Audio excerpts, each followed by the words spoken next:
It's springtime 1989, and Dungeons and Dragons has radically changed the landscape of gaming across the globe.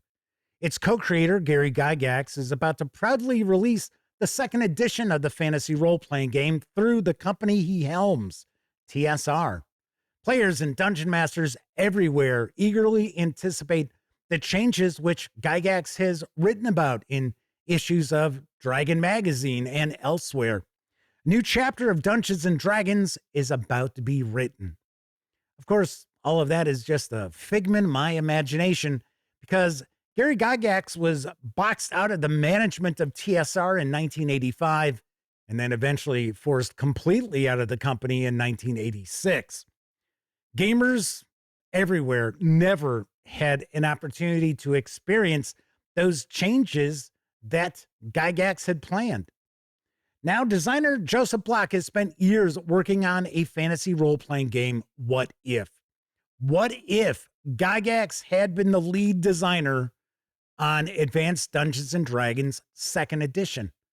That's the question which Adventures Dark and Deep 2nd Edition aims to answer, and I will have my review of the core rulebook right after this.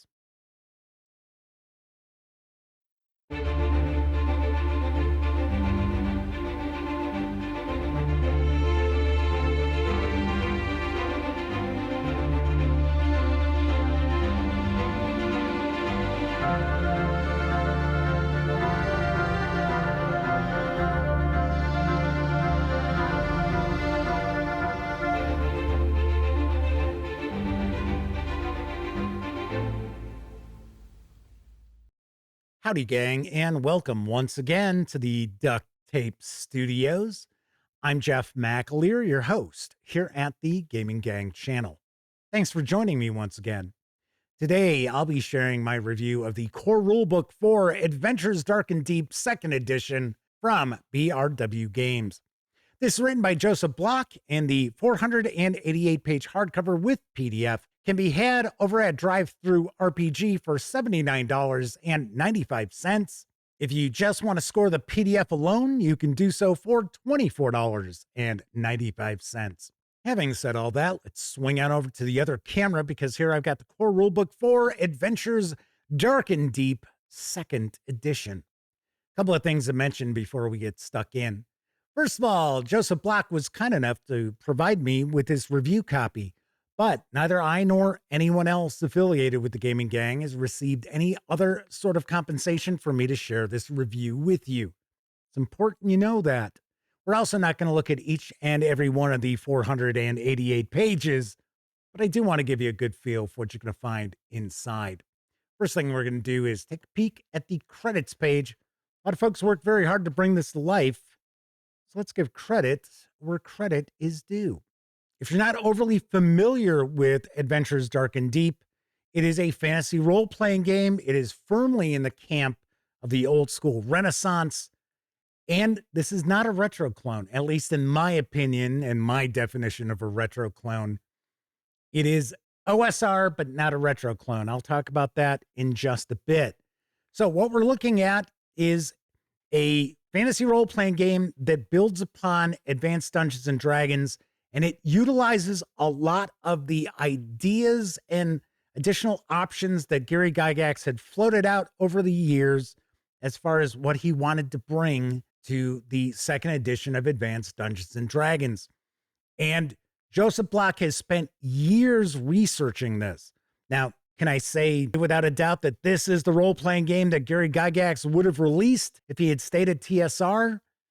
No, I can't say that because I haven't put in the sort of research that Joseph Bloch has. But having read through this and the bestiary, I can say that this really does feel like this would have been the evolution of Advanced Dungeons and Dragons.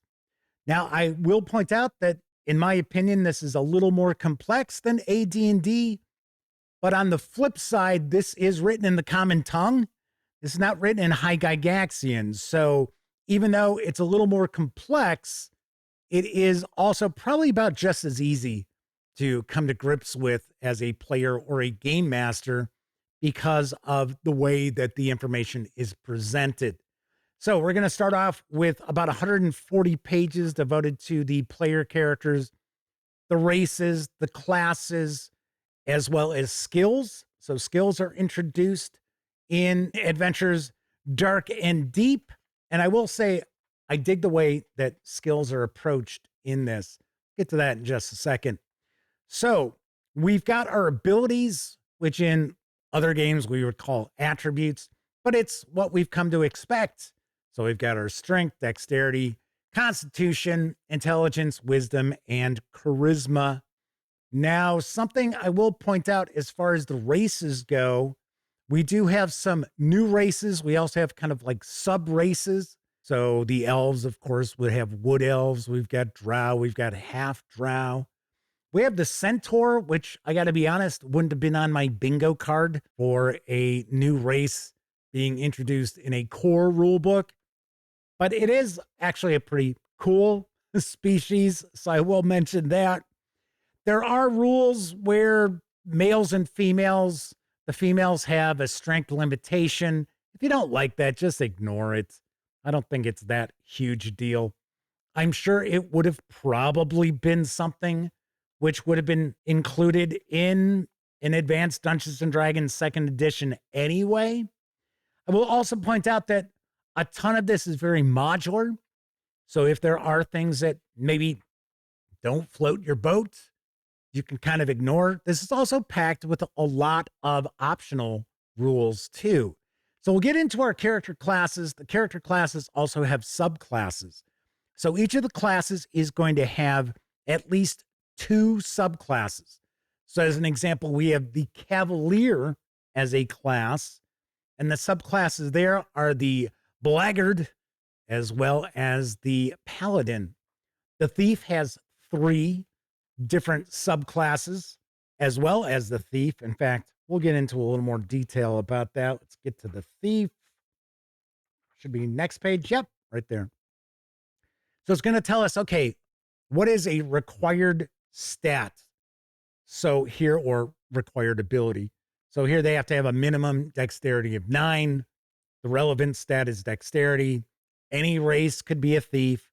Its hit dice is a D6. Alignments, any except lawful good, which makes complete sense. Weapons they have available to them. What sort of armor can they use? Although there are negative modifiers depending on the armor that's being used. And then different abilities. And the abilities that the thief has actually been expanded upon. So we're going to get a few pages devoted to the thief.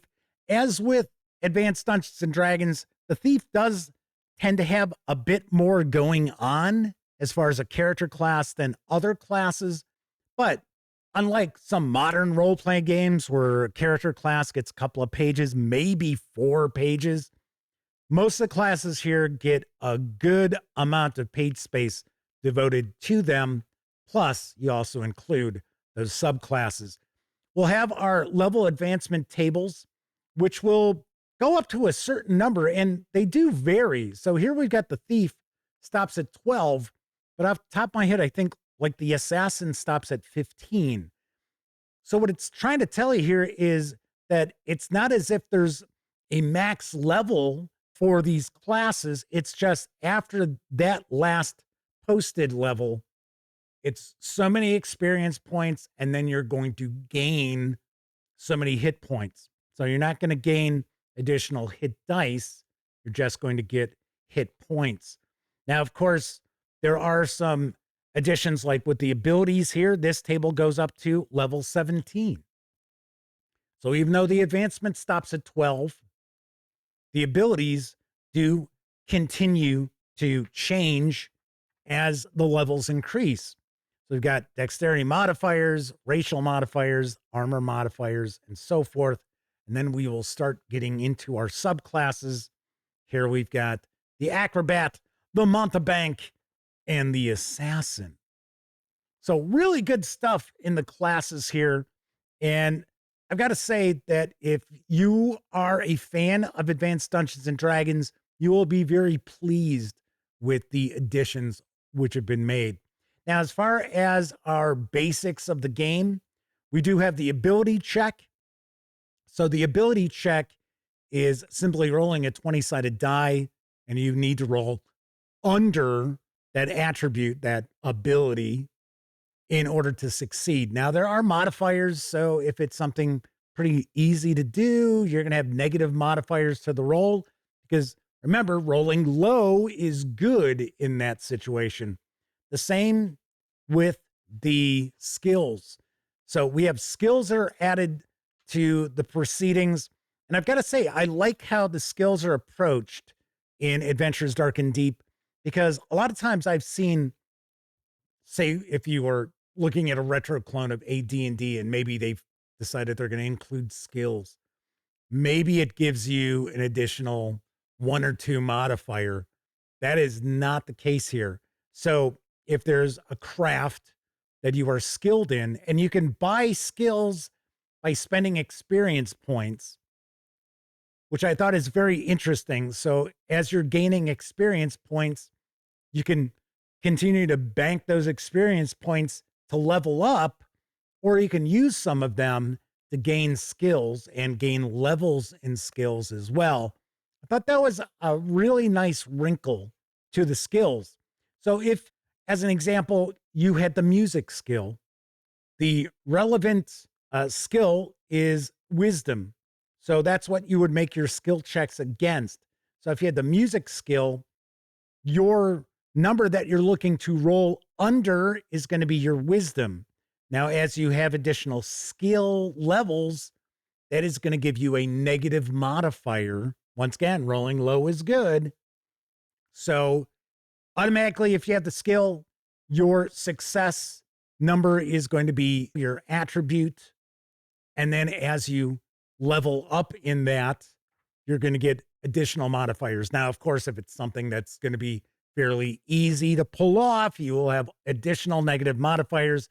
If it's something very difficult, you will have positive modifiers to your die roll. But I definitely do dig the way that's been put together, because a lot of times other fantasy role-playing games that were built off of AD&D that might include skills into the mix, having the skill really only gives you like a 5 or 10% better chance of doing something than someone who does not have that skill, which to me would not make any sense. We'll get into details about the various different alignments, as well as languages, equipment, and then we're going to get into our combat. So combat is going to be a bit crunchier than AD&D. We are going to have different attack columns and hit determination tables. See those in just a moment. But it does add complexity to the combat compared to Advanced Dungeons and Dragons. Weirdly, there is an optional rule for ascending armor class. I got to be honest, I couldn't really make out how that would work. Now, of course, we got the ascending armor class. I understand that, but then we get into these tables. Okay, so here we got the attack column determination, which goes by the level, the hit dice. Okay, so we've got different hit dice for monsters. So we've got a D4 monster, we've got a D12 monster. So we don't have just a D6 or a D8 always as our monster hit die. So we've got some changes there. So it's going to tell us, okay, based on the hit die of the monster, as well as the number of hit dice, what letter in the to hit determination are you going to be looking at here? And then, of course, we also have our various different character classes and subclasses and those levels. And then you're going to take a look at the attack column, and you're going to take a look at the armor class. So as an example, if you were a paladin, let's say you're a 3rd level paladin, your to hit determination is going to be a D. And then if you are going up against an armor class of 1, you're looking at a 17 or better to hit. Now, one thing I will point out that I think confuses some gamers who are brand new to role-playing games is when you have a game where it's like, oh, okay, so if I'm looking to do something that utilizes an attribute or a skill, I'm rolling low. But then in combat, I'm rolling that same 20-sided die and I'm looking to roll high. I think that kind of confuses people sometimes. But that is also the case once again here. So you are looking to roll high.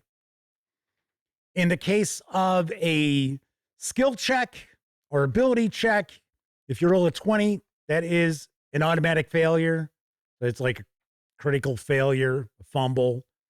And then the opposite takes place in combat. So as far as combat goes, it is broken up into segments. So you're going to start off in combat and you're looking at, is there surprise?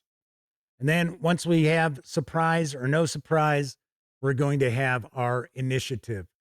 And there's a variety of modifiers to your initiative. And then we are going to have 10 segments in the combat round. So we will have segment 1, 2, 3, all the way up to 10. And that is where your initiative comes into play. So when you're rolling initiative, you're going to roll a 10-sided die, and then you're going to utilize your modifiers for initiative. And then that's going to be the segment you will act in. So everyone that has an initiative over 10 is still going to actually take their actions in the 10th segment. There are ways to make sure that everything's not taking place simultaneously, but still a little more complexity there. And of course, you're looking at each of those segments is 10 seconds. So a combat round in Adventures Dark and Deep 2nd edition is a minute in length. It is not like 6 seconds. Each segment is 6 seconds. Then we get into spells. And as with our traditional OSR role-playing games, we do have spell slots. There are limitations to the number of spells which a spellcaster can cast in a given day. Magic users and clerics both have to memorize spells. So it's not as if the cleric has the ability to cast whatever spells they want. They also have to memorize their spells. The one thing that clerics don't have to worry about is as they gain levels, all of those spells of that level become available to them, as opposed to magic users needing to have a spell book and to learn spells. But as far as the spells go here, this is a huge grimoire of spells. You'd be hard pressed to not be able to find a spell that you want to utilize in this section. So very, very nice. And of course, once again, as we would normally see with something which is part of the OSR, our spell descriptions, pretty small, pretty concise, right to the point. We're not looking at, oh, look, 2 pages devoted to the fly spell. No, right there, got a nice block to make life easier for players and game masters. So we're going to have all this information about spells. And I mean, as I'm flipping on through, you're seeing all this content is spells. Then the next section, which is pretty lengthy also, is going to be treasure. So we've got various different tables for you to populate treasure in your adventures. We have the various different types of treasure, and then we get a bunch of magic items also. I got to be honest, as far as these magic items go, there's far more magic items in this core rulebook than you would find, say, in the Dungeon Master's Guide for D&D 2024. There is so much content packed into these 488 pages. I was so impressed. And you got to remember, this is written by one person. So that is also very, very impressive. Plus, Joseph Bloch is the host of the Greyhawk Grognard channel over on YouTube. So he provides a ton of content all about TSR modules and the Greyhawk setting. I believe he actually has a campaign book for Greyhawk, which is available both in print and PDF. I think he's got like the first dozen or 13 levels of a mega dungeon also available in PDF and print. So it's not as if Joseph Bloch has just put together this core rulebook and the bestiary. There is other content out there for Adventures Dark and Deep 2nd edition. Now, of course, it's not very difficult for you to convert the old AD&D, both 1st and 2nd edition adventures, to this AD&D, right? Adventures Dark and Deep. But there is also content available from BRW Games too. Then we're going to wrap up with the Game Master section, which is going to get into detail about different sorts of encounters and game environments and stocking your dungeon. But we've got wilderness, we've got buildings and fortifications.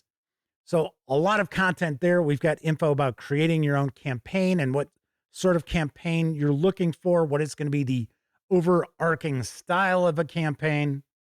So there's a lot of really useful Game Master information in here as well.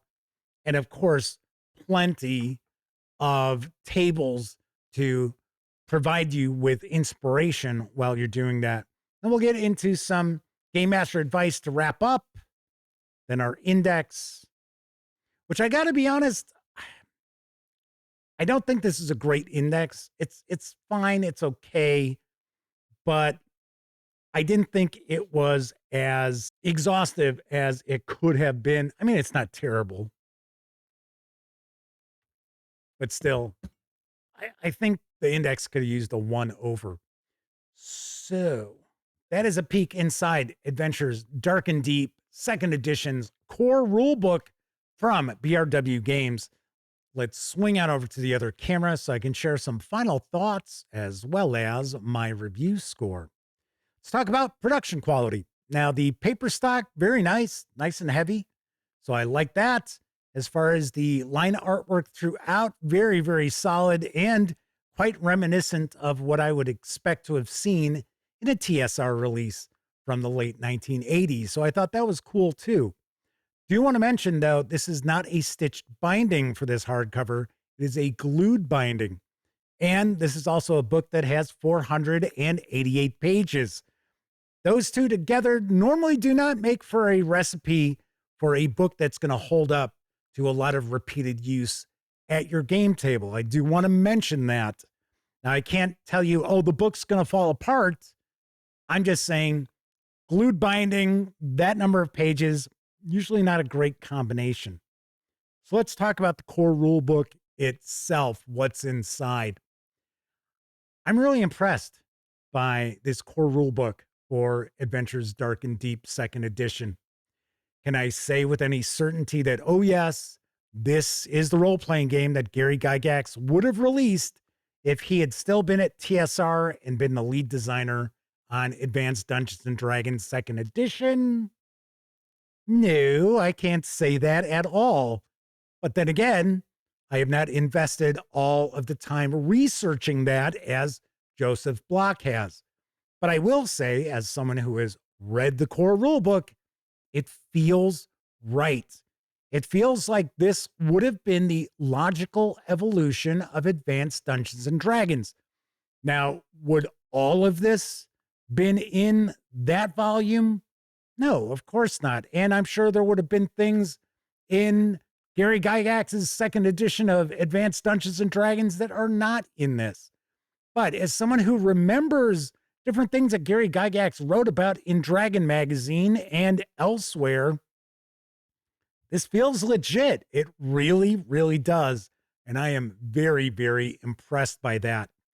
Now, I got to say, not everything knocks it out of the park in the book, such as the inclusion of the ascending armor class, which I understand why it's there. It just didn't make a lot of sense. Maybe I missed something in that section of the book. I don't think so, but I would probably prefer to go with the various different tables for combat as opposed to the ascending armor class. I would say some of the subclasses aren't necessarily well balanced, which isn't really a big deal with an OSR game. But I do want to point that out. And then, of course, the fact that there's gender difference with strength might rub some people the wrong way. Once again, as I pointed out, just ignore it. It's not that big a deal. It's not going to change anything. But the rest of this book, like I said, I am really, really impressed. I love the fact that we've got tons and tons of spells. Good luck in trying to find a spell that you're looking for not being in this volume. And of course, we've got all the information about treasure, and the Game Master advice is very, very solid and very reminiscent of the Dungeon Master's Guide from way back in the day. So really, really nicely done there too. I'm sure there are going to be gamers out there who are curious, how does this stack up with other Advanced Dungeons and Dragons retro clones, such as Osric is a great example. Some people would consider Basic Fantasy or even Old School Essentials Advanced Fantasy as being kind of retro clones of AD&D as well. First of all, this is not a retro clone of Advanced Dungeons and Dragons. It is the conception of what the evolution of Advanced Dungeons and Dragons would have been in the late 1980s if Gary Gygax had still been the lead designer. So I don't really see this competing with Osric and Basic Fantasy and Advanced Fantasy for Old School Essentials and other retro clones that draw from Advanced Dungeons and Dragons, because for the most part, what they are doing, outside of a few tweaks here and there, is just recycling the concepts from Advanced Dungeons and Dragons in an attempt to make it easier to understand for the average gamer out there who is not well versed in High Gygaxian. That's not the case with this core rulebook for Adventures Dark and Deep. This is its own game. This is not a retro clone of AD&D. And funny enough, yes, Adventures Dark and Deep is AD&D. Get it? I know some people out there didn't catch that, right? They're like, oh, wait a second. It's also AD&D. Yes, it would be. Now, I think this is just a fantastic core rule book, but I'm going to float out a caveat there. I would probably not run Adventures Dark and Deep 2nd edition, but that is me. At this point in my life, I'm skewing more towards rules light fantasy role-playing games than crunchier fantasy role-playing games. And it's not really because of the games. It's because of the players that I have available to me. I've talked about this on the live show a few times. Probably going to have it as a main topic one of these days. And that is that many role-playing gamers out there just no longer have the wherewithal to learn the mechanics of the game that they're playing. And it tends to put a lot more pressure onto the game master running the game, because not only do they have to run the adventure, run the campaign, they also have to facilitate the game mechanics with the players as well. So if you're going to be stuck doing that, you're probably going to want to aim for something that is going to be a bit more rules light. Now, of course, having said that, if I were a player or even a game master in a group that really took the game seriously, where each of the players did invest the time and energy into at least understanding the core mechanics of the game and how they fit together, then I would certainly at least jump in as a player for Adventures Dark and Deep. It is that good. So on a scale of 0 to 10, I give the core rulebook for Adventures Dark and Deep 2nd Edition from BRW Games a 9 out of 10. It is that impressive. All right, that is it for this time out. If you enjoy the Gaming Gang and would like to support the outlet, you can do so in a few ways. First, by utilizing our affiliate links to the One Bookshelf sites, such as DriveThruRPG, and to do so, simply visit thegaminggang.com, click on one of our banners. That way, if you happen to make a purchase, I get a 5% commission. All those commissions really add up and help keep thegaminggang.com around. You can also make a one-time donation by way of PayPal and become a monthly member of our Patreon. You'll find links in the show notes. Also in the show notes, you're going to find an invite link to our Discord server. It's absolutely free to sign up, so be sure to hang with the gang over on Discord. If you enjoyed this video, by all means, please give it a quick thumbs up. Subscribe to the channel if you haven't already, and if you do subscribe, don't forget, ring that bell. And if you ring the bell, please select all notifications, because it's supposed to let you know not only when I share videos such as this review, it'll also inform you when my live stream, The Gaming Gang Dispatch, airs Tuesday, Wednesday, and Thursday evenings right here on YouTube at 7 p.m. Central. Of course, when you're not watching videos on the Gaming Gang channel, be sure to visit thegaminggang.com for all latest in tabletop gaming news, reviews, and a whole lot more you are never going to find here on YouTube. You know the drill. Get your geek on at thegaminggang.com. Thank you very much for watching. Once again, I'm Jeff McAleer, and until I see you next time, I certainly hope all of you get to enjoy plenty of great gaming with your gang.